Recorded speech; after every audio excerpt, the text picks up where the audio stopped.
مشكلتي ان انا يعني تخينه قوي ومش عارفه اتصرف ازاي. مش عارفه تتصرفي ازاي؟ اعملي رجيم يا خيريه. إيه لا، ما هو رجيم جوزي مش راضي. ستات الدنيا بس هي بتتكسف. انا جبت الكاركتر ده اللي هو مرات عمي اصلا، هي بتتكلم بالطريقه دي.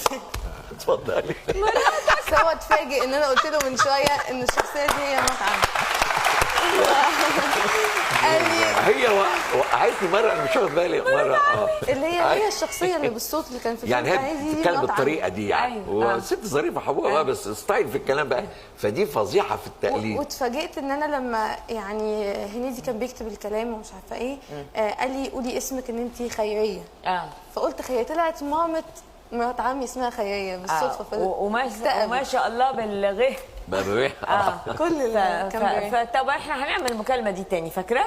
يعني شويه شويه. يا الو. الو. الو. عايزه بابي ممكن المايك خدي يا حبيبي.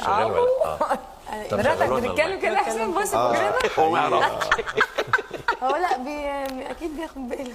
طبعا. يلا. الو. مساء الخير. مساء النور، مين معايا؟ ازيك يا دكتوره هيلا؟ مين معايا؟ معاكي خيريه. اهلا يا خيريه، بتتصلي بينا منين؟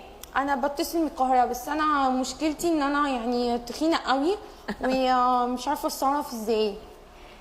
مش عارفه تتصرفي ازاي؟ اعملي رجيم يا خيريه. لا، ما هو رجيم جوزي مش راضي مع انه امه شاده. مش ايه؟ امه شده واخته شافته. بس امه شده ايه؟ يعني شده. شده؟ انت قصدك شده ولا شافته؟ لا يعني هي اخته كانت شده وامه شده. وامه شد. بالظبط. شادين وانت مش عارفه تخسي. مش فاكره الكلام، في كلام كتير مش فاكره الكلام. طيب يا خيريه. يا خيريه. عندنا الاستاذ سمير غانم، عايزينك توجهي له انتقاد. استاذ سمير. اهلا. اسمك ايه؟ احنا يعني